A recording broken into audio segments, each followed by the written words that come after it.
That self-talk, that the underlying talk that's going on in your life about that this is unfair and I'm mad about this, and you carry it all, and then the little thing happens and we explode. But so it comes back to whatever's good, whatever's noble, whatever's right, whatever's true. Think on these things, because then that heart, because out of the overflow of the heart, the mouth speaks, and everything comes out, and it's that self-talk that governs that.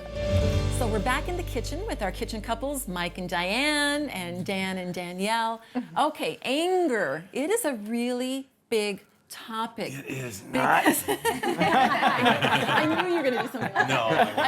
I so did. But no, seriously, it's okay to be angry. Like it's an emotion that you live out. If you're a physically, emotionally healthy person, you do get angry. We get angry at injustice. Like, we should get angry at certain things. But I think it's the way you express your anger, really, especially in the marriage relationship, that's very tricky and can be very sensitive. Yeah. James 1:19 talks about being quick to listen and slow to anger, right? And I think that's really important, because when you get into a heated discussion with your mate, it's always good to walk away and think about it, right? Just walk away for a little bit, take some time, think about it. When you think you've got yourself together, think about it some more. Yeah. And when you think you're ready, think about it one more time, right? Because when you bring that anger into the discussion, it just escalates so quickly, right? And you know, we need to remember what God says in James, to be quick to listen and slow to anger. That's good. That reminds me of my son. I think his Sunday school teacher a while back must have been talking about anger, and we were playing a game, and he has a little bit of competition in him like his dad, and got mad at me. And then afterwards he wrote me a note, "Mommy, I'm sorry, and next time I will count to 100. Teaching him. Did he get that from his dad? I don't remember teaching him that. That's all it is. You know, it is that desire to win, as we're talking about, that often kind of takes over our conversation sometimes. And the anger comes because we're trying to win. And we need to know that when we win an argument, many times we lose, right? And so the idea isn't here to win, right? It is to develop a line of communication and understanding. That's what we're trying to bridge between one another. So coming from that place, but this one is a tough one for us. Diane's father was shot and killed by a man that was supposed to be his friend, and he had actually taken the guy to a local restaurant to try to cool him down, and he realized at some point that he wasn't going to be able to calm him down, because they got in an argument. He tried to leave the place, and he got to the door, and guy called out his name, and he filled him up with bullets. And so for me, that when we speak to the fruit of the Spirit, we say love, joy, peace, patience, kindness, and gentleness, faithfulness, and we get to the very end, it says self-control, learning to exercise self-control, controlling self, being in control of self.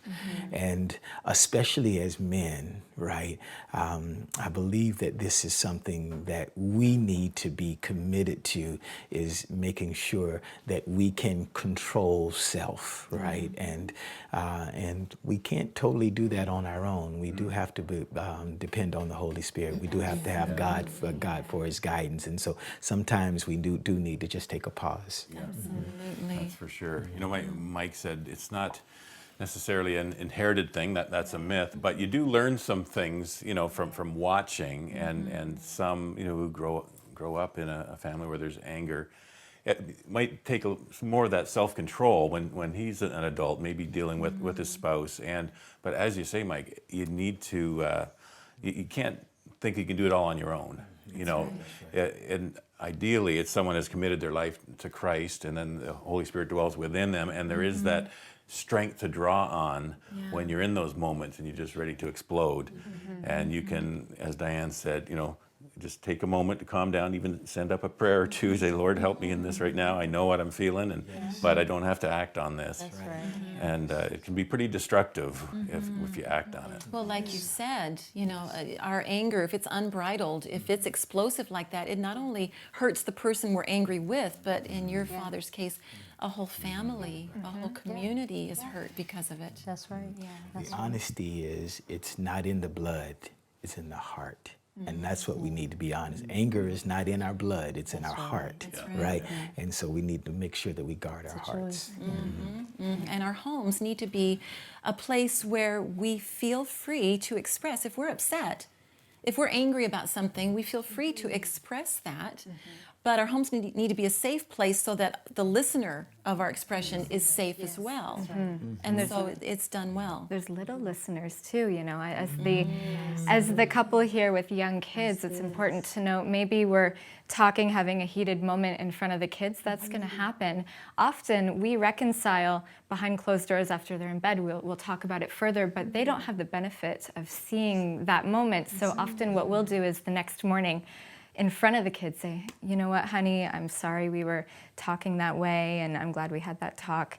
And they get the benefit now of seeing mom and dad are good now. And it's what we did with our anger. We had a healthy resolution that way. Because that's learned too. They can learn bad habits and exploding in anger. They can learn that from us. Not in the blood, but they learn the heart. They learn by example. Yeah.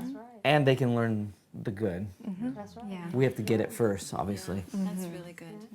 World-renowned marriage researcher Dr. John Gottman, he talks about this anger iceberg, he calls it, where the anger that's actually shows is just the tip of the iceberg. Below the surface, and there's all the kind of things there that have caused the root. What's the real reason behind the anger? Whether it's shame, insecurity, fear, and all these negative emotions, and it just shows up with anger. We need to get a sense of, okay, there's something probably more behind this. And sometimes that's where you can have the help of a counselor or to talk it out with someone who can help you get there, because if it's an ongoing thing, we need it's okay to get help. It's that self-talk, that the underlying talk that's going on in your life about that this is unfair and I'm mad about this, and you carry it all, and then the little thing happens and we explode. But that's the trigger, so it comes back to whatever is good, whatever is noble, whatever is right, whatever is true. Think on these things.